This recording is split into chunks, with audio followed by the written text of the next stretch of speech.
I would love to welcome my guest of honor, and my other guest right now to our November.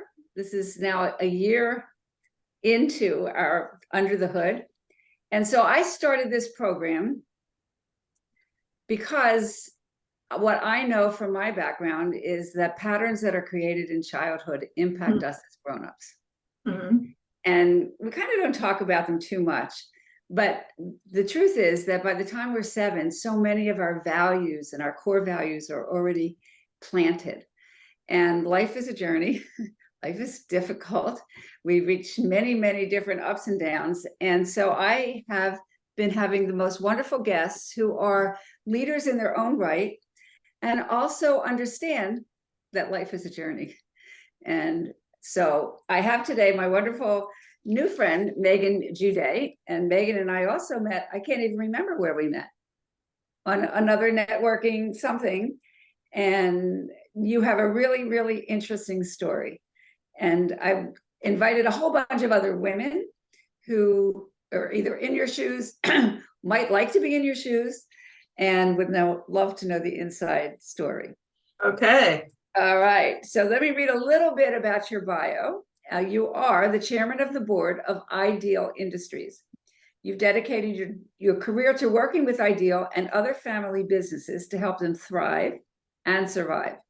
In 2020, you founded the Lodis Forum, an international peer group of female board chairs, vice chairs, and lead directors to focus on governance excellence and peer exchange after recognizing the uniqueness of women serving senior boardship leadership roles.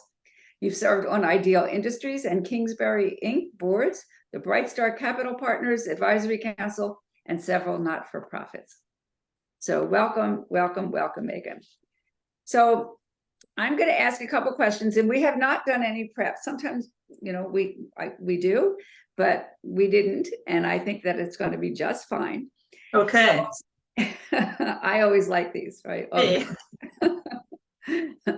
So tell us a little bit about your background, your family of origin, just kind of highlights that you think would be really interesting for us to know. Okay, so I grew up, my parents, with my parents who did not get along very well. They got divorced when I was 16, so that was kind of a theme. I'm also the middle child, which had its advantages. And I have a brother and sister. My brother's the youngest of the siblings.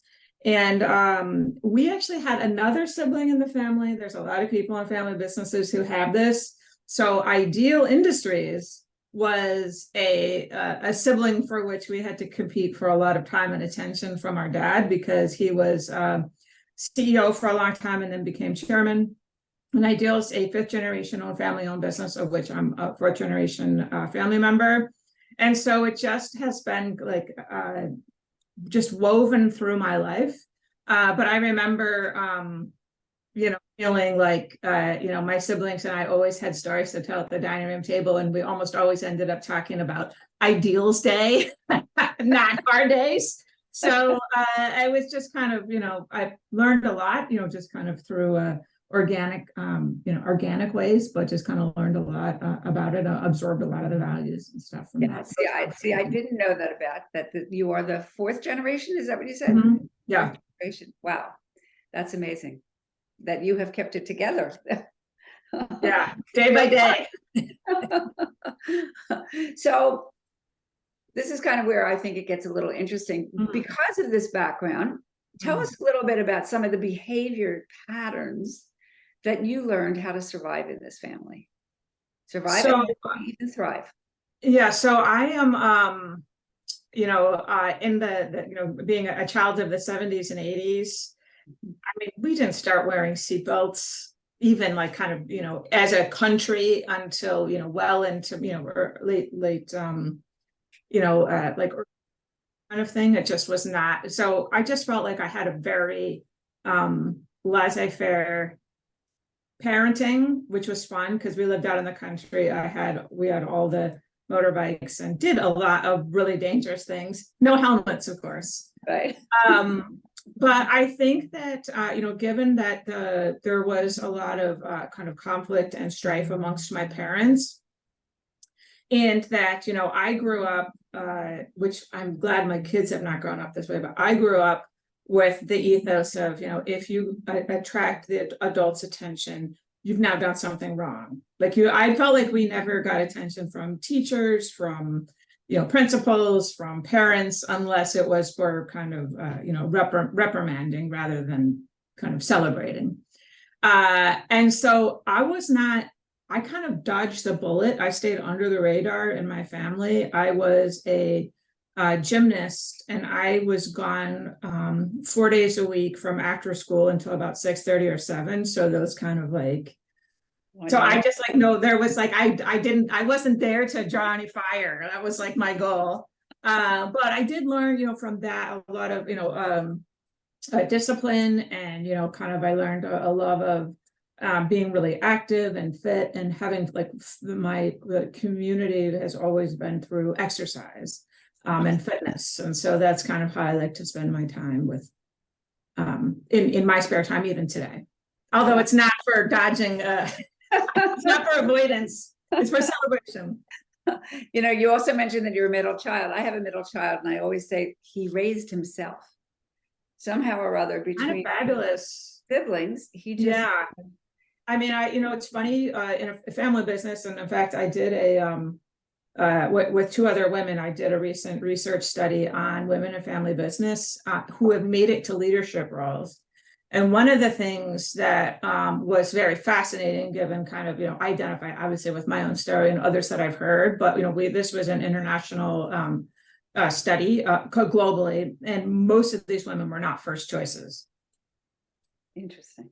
So their first choice, that was a male in the family, who it was just, if they're identified at a young age, at a 11 or 10-year-old, and someone says you're going to be responsible for the livelihoods of your sisters, parents, cousins, extended family, and thousands of employees, are you really going to feel at the age of 10 oh yeah, I got that?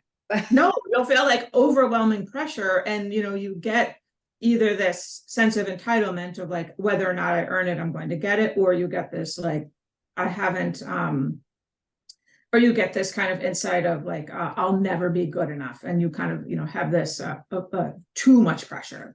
Right. And so I feel being a middle child, I dodged the fawning attention that was put on the baby, and the really high expectations that was put on my older sister. And so I just I floated in the middle. It was kind of great, especially because we didn't grow up in a super happy family. So it was I got I was living in my little bubble. Yes. And that served you well, right? I think so, yeah. Able to make your own decisions. And, the same thing with sport and athletics. My father used to say, everything that you need to learn in life, you can learn on the ball field. Yes, absolutely. That whole teamwork aspect. Yeah. Right. So all of that you created. Mm-hmm. On the other side, what were some of the patterns that you created that actually got in your way? That got in my way? Well, part of it is probably, there's definitely with kind of just the conflict in our family there, I do have some disassociation, which can be challenging. If you're in a heated conversation, I'm I can't really track as well. Or there's some PTSD where if there's a real big conflict, I don't remember what happens. Mm-hmm. So I do have felt I don't need to remember the blow by blow, but having a little bit of memory of at least the themes would probably be more helpful. But I just want to interject for a second, just in case. Sure. Disassociation is a survival mechanism, mm-hmm. where people who don't want to feel the pain find some other way to compartmentalize the pain. Mm-hmm. And so in one sense, it is a survival mechanism, and at the same time, it keeps us part of ourselves hidden. Right. Right. So a lot of the work and the transformation work, which I know that you have also done quite a bit, is reclaiming those parts of ourselves that have gone underground. Yeah, absolutely. And I do think there's some I don't enjoy. I mean, I don't know a lot of people who like really love conflict, but I do. It's not really fun for me. But I can like stick with it. But I do. It's kind of like hard to. I want to go straight to the solution. I don't want to spend a lot of time in the conflict part of it. Got it. Well, that's also very functional. Yeah, thank you. It's not like I'm like mining for more and more conflict during the conflict, right. prolonging it because it's like recreational, but yeah. Right. So having to navigate, okay, being a woman, being a girl, kind of raising yourself in certain ways. Sure. How did you come back into the business or come through the business? How did that all happen? Well,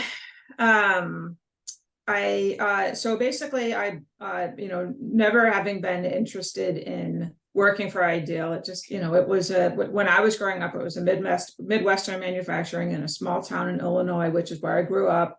Just like, too small, too much under scrutiny, there was no anonymity. You couldn't just, there was, especially as a teenager, it was really kind of a terrible place to live, especially if, child of one of the largest employers in the region is just not that. There's just too much pressure. And also I really made a point of, acting out a lot. not socially, just like, I was very goth and, black lipstick kind of stuff, which in the 80s was pretty awesome. So that was your individuality too. That was a way to express yourself, right? Yes, exactly. Yes. But I do think that, I do think that, I'm sorry, I got distracted. Where are we going with this?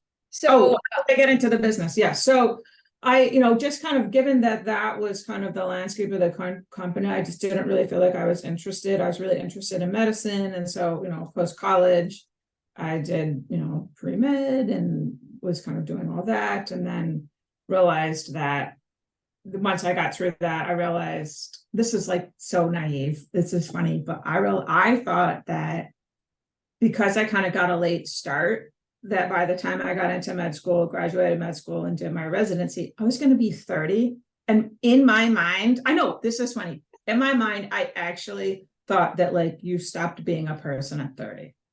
Like you just kind of, became like an automaton. Well, maybe the one with the black hair and the black lipstick and I don't know. It's just so funny. I just thought like people just, like life was over at 30, which I'm glad to say, being 51, not yet. We're still going. But, I just kind of cracked and got into a job that required French, which I had lived in France for a year, and medical, kind of a medical insights of which, because of my pre-med and being an EMT and stuff, I kind of would qualify. I opened up the newspaper, was living in Philadelphia at the time, opened up the newspaper and was like, there's nobody else in Philadelphia who's qualified for this. It is my job. I will be going to get it. And so I did get that job, and that was a terrible job. I hated it, but I met somebody who both introduced me to my husband. She gave me his business card and was like, I'm going to get you in touch with this guy. And she introduced me to somebody who got me like my first big real job, which was working at one of the big 5 consulting firms. So I accidentally made my way into business. There you go. And so I did that for about 5 years. And during that time I did get married, and we were pregnant with our first baby. And I had, given that I did not have such a strong family relationship, a kind of family connectedness, I really wanted to stay home with my son for the first year. So and I also realized I couldn't be a consultant at this firm at that time because I hadn't figured out how to remote work, job share, and you never knew where you were going to get staffed week to week. You could be on a plane, every week for 3 years, or you could be 20 miles away. Like you just never knew. Mm-hmm. And so I felt like, and taking a year off, I was staying on with my son, and my dad, who's probably not CEO anymore, he's probably chairman at this point. He calls me up and said, can you just work this one little tiny project. And I was like, sure. And this project is now 20 years in the making. My son, my baby son that I was staying home with, is a junior in college. And do you think, Meghan, that your dad sort of knew that you were the one that really could do this? I don't honestly, he did not. I think it wasn't until I got this consulting job that he was like, oh my God, like you have a skill set that would be relevant. I don't think, I don't know that he actually would have ever thought that I was capable of being board chair. I thought he thought I had value in the business and that I would be able to, be a contributor. But I don't think he identified me as a leader. I think it was we had an outside CEO. I had been on the board for a couple of years, and I was working with the CEO as a family liaison. I was a lead family council chair, and the CEO approached me and said, I think you'd be really good board chair. And I was like, what? But I got excited though, because I felt like I thought I was capable of doing it. I think when the CEO said, I think it'd be great, but you have to earn it. And I was like, all right, sign me up. I'll do whatever. And so I spent 8 years working with him and the CFO and, visited all the sites multiple times, getting to know the management team, the strategies, financials.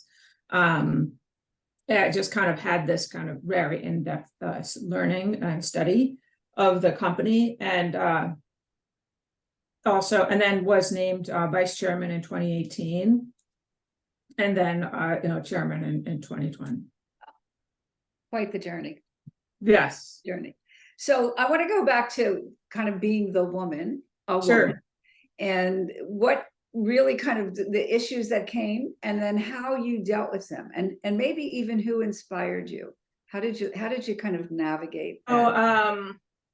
First, I will say that I never really had any,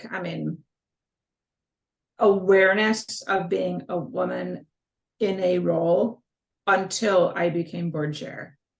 In my mind, like up until that point, team member, contributor, collaborator, we were here working together to solve problems. And then as soon as I got into a senior leadership role, and it's funny, I have talked to other women for whom this has happened as well. You kind of go through okay, yes, we're together, it's inclusive. And then all of a sudden, woman gets into a leadership role, and all of a sudden you're like, the spotlights are on, you're like, I am a woman. And now it becomes this big, the gender issues become really stark. And so I was pretty shocked, being unprepared, thinking, it's not like I'd been kind of training for this my whole life, knowing this is what's going to happen. I walked in feeling like I'd been treated and felt as a contributor and team member and collaborator to now. But it wasn't a problem, right? When you were on this level, right? It only became a problem at this level. Only until I got into that very senior leadership role. I'd been committee chair, vice chair. It was never really, I never felt it. But as soon as I became board chair, I had, there were some very, very odd dynamics that I was just surprised about. One was, there was somebody in the boardroom who really felt like he should be the most important person in the room. What he offered before I was named chairman, he did come up and say, an idea, how about I'll be board chair and you stay vice chair and I'll mentor you? And I was like, oh my God, that is such a nice offer. How about this? I'll become chairman and you still mentor me. And he's like, oh yeah, that's not gonna work. So I do think there's been, that was a kind of some weird things like that. But just really, by the way, also I became chairman 3 weeks before the pandemic started.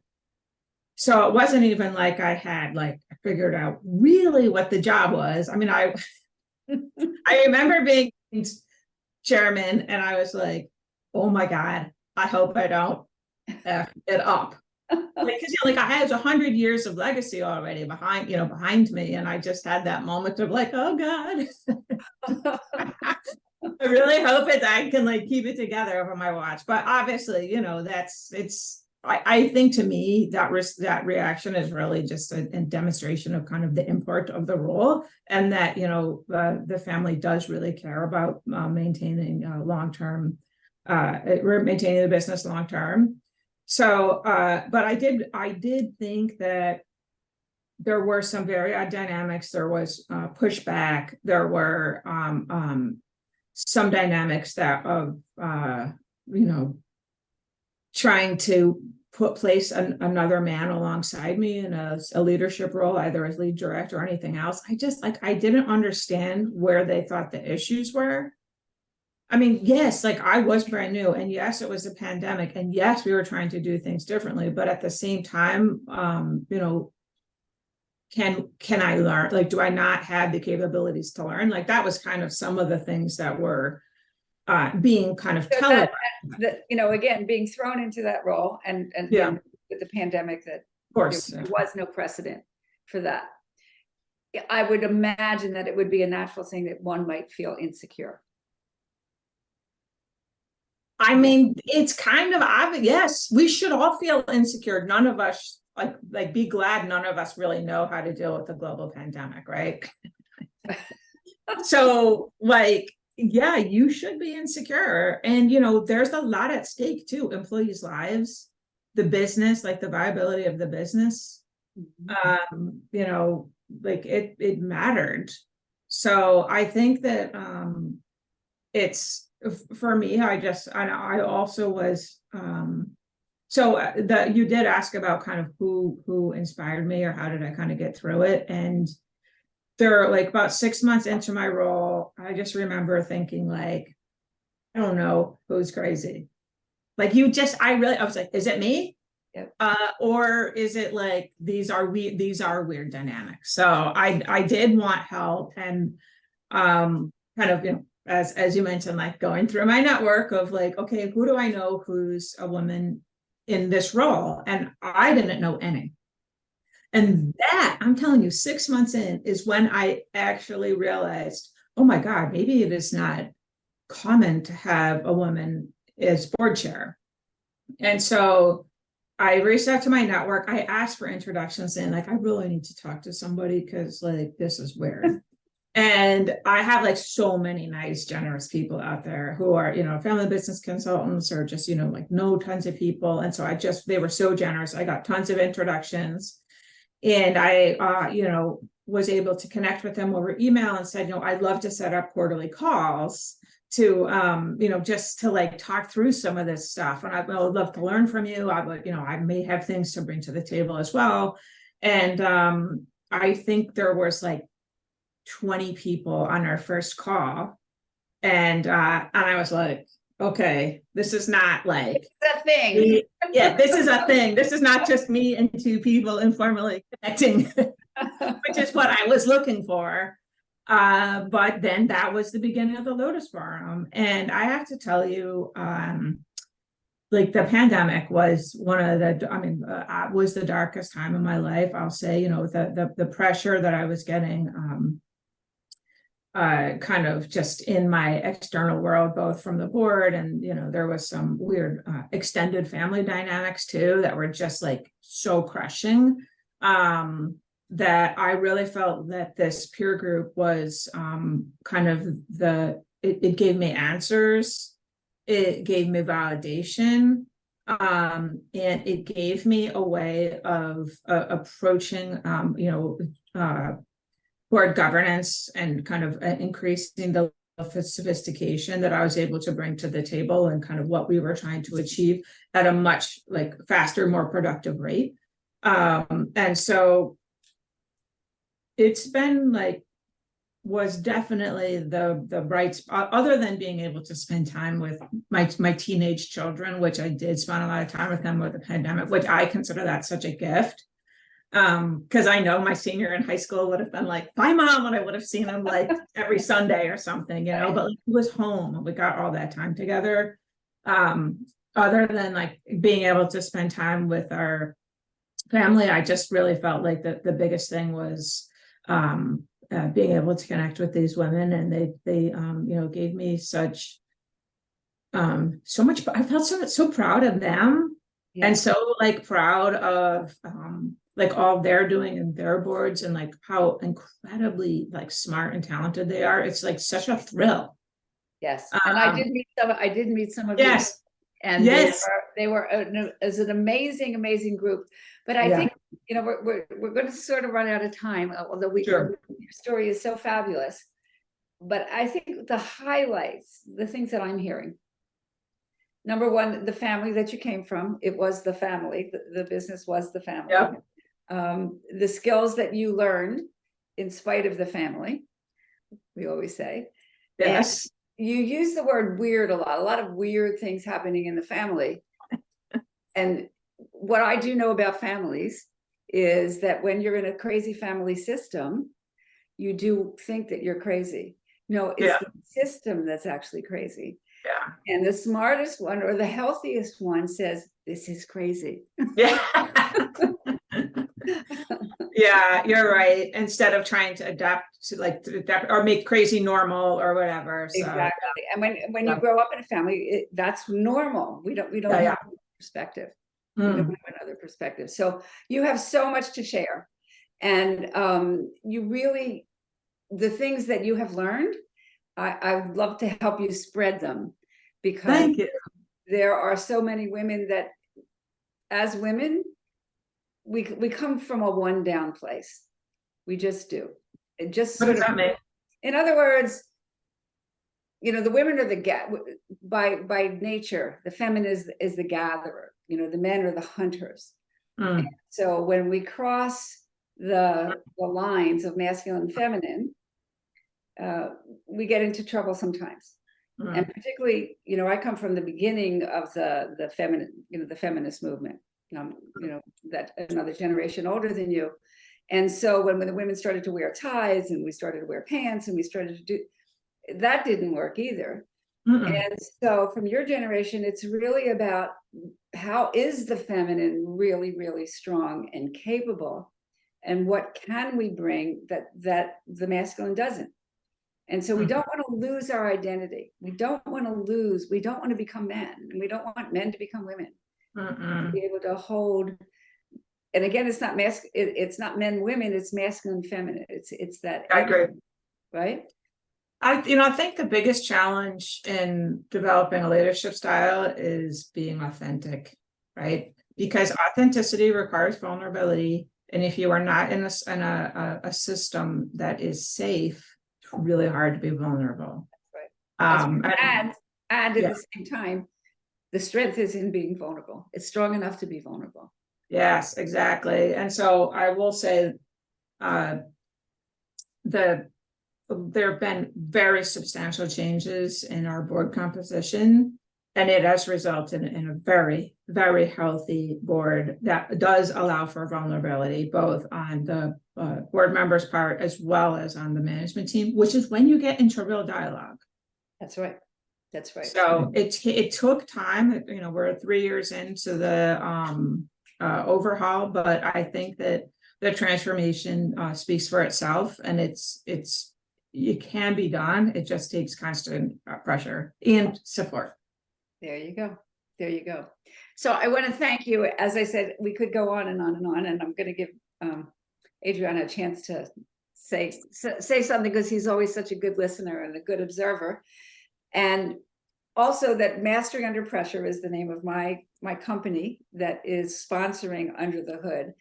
And the idea, again, that these patterns that are created in childhood impact us as grown-ups. And I want really people to see the whole person is the one that we bring forth. Sometimes we try to hide a little piece of this and hide, but this is who I am. This is where I come from.